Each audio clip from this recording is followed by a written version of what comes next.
Now is the time we think about the future and envision a version of life that seems good to us. And those resolutions, just scratching the surface, are typically what? Well, maybe it's saving more money. Maybe it's knocking out a big chunk of debt. Maybe it's working out, losing weight, dieting, to focus on your health. Maybe trying to get some area of your life under control, a little more organized and less chaotic. And those are all good things. Those are fine things.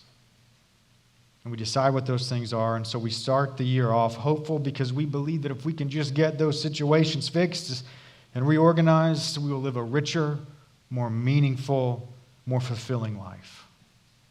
And it feels like a fresh start. But the thing is, what do all those things have in common? They all focus on circumstances. They all focus on circumstances and reveal how we are prone to look at the external realities of life. They all focus on circumstances and reveal how our sense of hope for the future is attached to those circumstances so quickly. And we hope that once everything is ordered the right way and looks the right way and feels the right way, life will just automatically feel so much better. And yet, we know that's not true. Because at the same time, statistically speaking, studies have shown that by 2 weeks into the year, just 2 weeks, the vast majority of resolutions have already ended and been abandoned on the side of the road like a dumpster fire, leaving nothing behind but the ashes of shame and sorrow. That's a little over the top, but you get the picture. What point am I trying to make? I'm simply trying to point out how quickly we envision a life that doesn't include the work of the Lord Jesus. Instead, we so quickly envision one of our own making. And we focus on all the circumstances of life. Yet, of course, we don't feel genuine hope when we attach our hope to circumstances that we can't even change.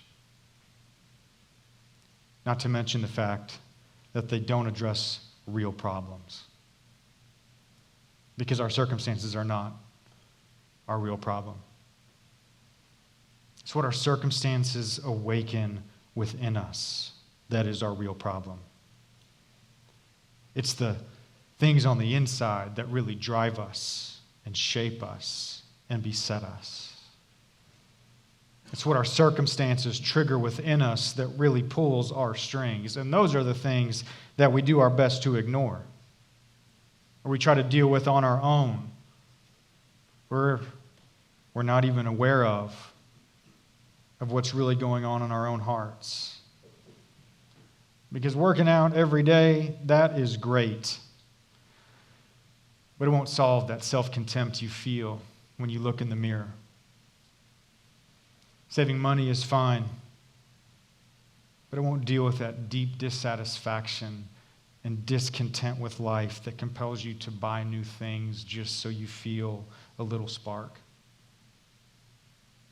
Dieting is great, but what you eat doesn't deal with the fact that you're being eaten alive by anxiety, worry, fear, or shame. And of course, we won't feel that real hope, because if we can't solve the real problems within us, then even when the circumstances do change, we will feel the same.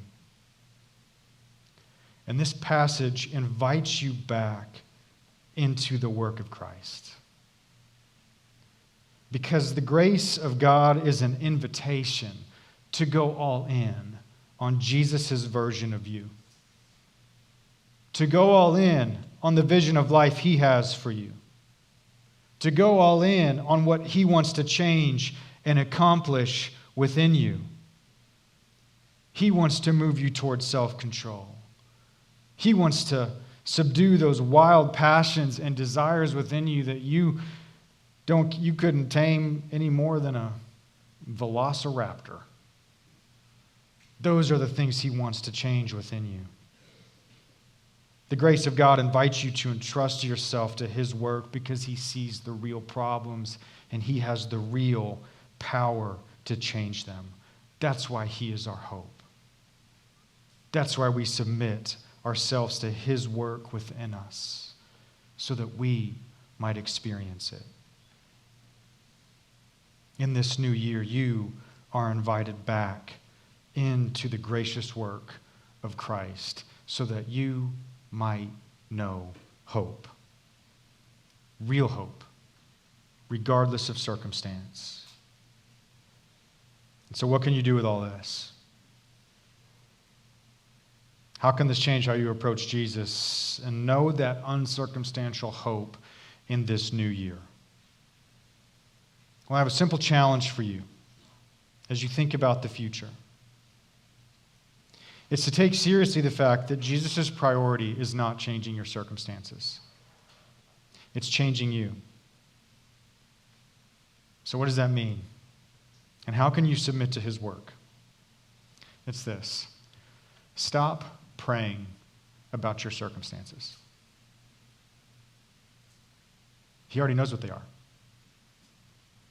He knows what's difficult. He knows what's hard. He knows the desires in your heart better than you know the desires in your heart. You don't have to inform him of what your circumstances are. You don't have to let him know of your hope for new life. Stop praying about your circumstances. Stop asking for certain ones to change and certain ones to happen. Be willing to remove your focus from your circumstances and instead ask Jesus to change you in your circumstances. So if you're dissatisfied with life and the way things have turned out, start asking Jesus to give you new joy in him.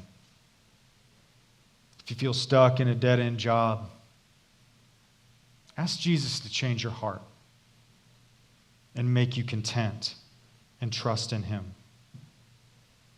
Instead of spending the next year trying to earn the approval of others, ask Jesus to reveal his love for you and make it as real to you as the air that you breathe.